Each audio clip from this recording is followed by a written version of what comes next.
हिंदू धर्म में जीवन और मृत्यु के बीच का सफर अत्यंत गूढ़ और गहन समझा गया है।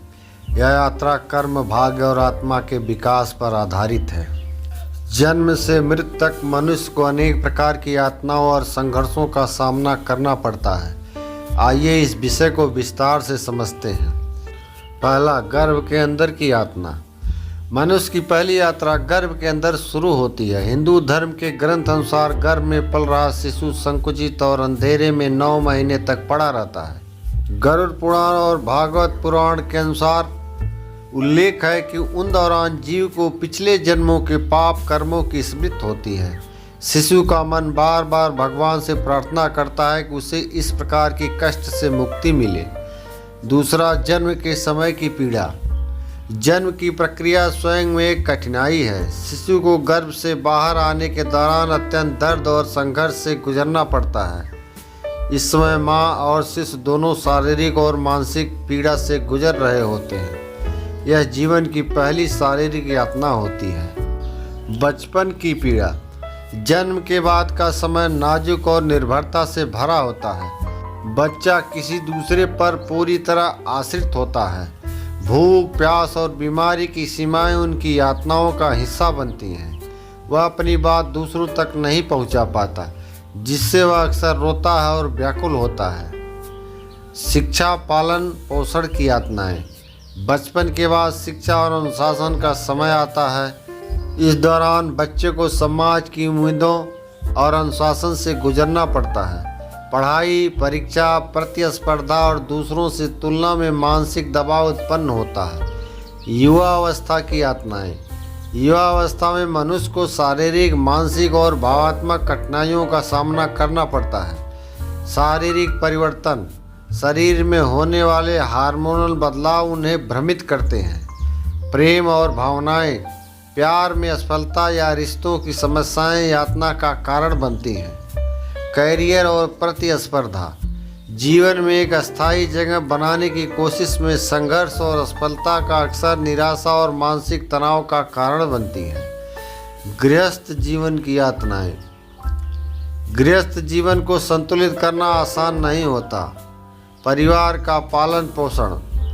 परिवार की जिम्मेदारियां जैसे बच्चों की परवरिश, माता पिता की देखभाल, आर्थिक दबाव आदि।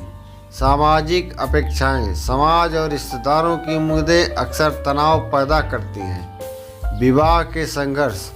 पति पत्नी के बीच वैचारिक मतभेद, झगड़े और रिश्तों की समस्याएं। वृद्धावस्था की यातनाएं। शारीरिक कमजोरी, जैसे कि शरीर कमज़ोर होता है, बीमारियां और दर्द बढ़ते जाते हैं। आत्मनिर्भरता व्यक्ति खो देता है। वृद्धावस्था में व्यक्ति दूसरों पर निर्भर हो जाता है, जिससे मानसिक तनाव बढ़ता है। अकेलापन। परिवार और बच्चों के व्यस्त होने पर अकेलेपन का अनुभव होता है। मृत्यु का भय। वृद्धावस्था में मृत्यु का भय और अगले जन्म की चिंता मनुष्य को सताने लगती है। मृत्यु के बाद की यातनाएं। हिंदू धर्म के अनुसार मृत्यु के बाद भी यातनाएं समाप्त नहीं होती। गरुड़ पुराण के अनुसार मनुष्य के मृत्यु के बाद अपने कर्मों का फल भुगतना पड़ता है। यमलोक की यात्रा। मृत्यु के बाद आत्मा को यमलोक तक पहुंचने के लिए 13 दिनों तक कठिन मार्ग से गुजरना पड़ता है, जिसे सूतक कहा जाता है। चिकित्सा और न्याय। यमराज के दरबार में आत्मा के अच्छे और बुरे कर्मों का लेखा जोखा किया जाता है। नरक की यातनाएं। यदि व्यक्ति ने बुरे कर्म किए हैं तो उसे नरक में अलग अलग यातनाओं से गुजरना पड़ता है। पुनर्जन्म का चक्र। आत्मा को अपने कर्मों के आधार पर नया शरीर और जीवन मिलता है। यातनाओं के कारण क्या हैं? हिंदू धर्म कहता है कि सभी यातनाओं का कारण मनुष्य का माया, अहंकार और अज्ञान है। इनसे छुटकारा पाने के लिए व्यक्ति को अपने कर्म सुधारने होंगे और धर्म, सत्य तथा सेवा के मार्ग पर चलना होगा। यातनाओं से मुक्ति का मार्ग। भगवद गीता के अनुसार अपने कर्मों को बिना फल की आशा से करें। आत्मा और परमात्मा के ज्ञान को प्राप्त करें। भगवान की भक्ति करें और उनकी शरण में जाएं। सांसारिक माया से दूर रहकर साधना और ध्यान करें। संत और सत्संग का समागम करें, धार्मिक प्रवचनों में भाग लें, धर्म के नियमों का पालन करें और परोपकार करें। मनुष्य के जीवन की यातनाएं आत्मा को शुद्ध करने और परमात्मा से जुड़ने के लिए होती हैं। इन यातनाओं से यह सीख मिलती है कि इसे लेकर अपने जीवन को सुधारना ही मानव जीवन का परम उद्देश्य है।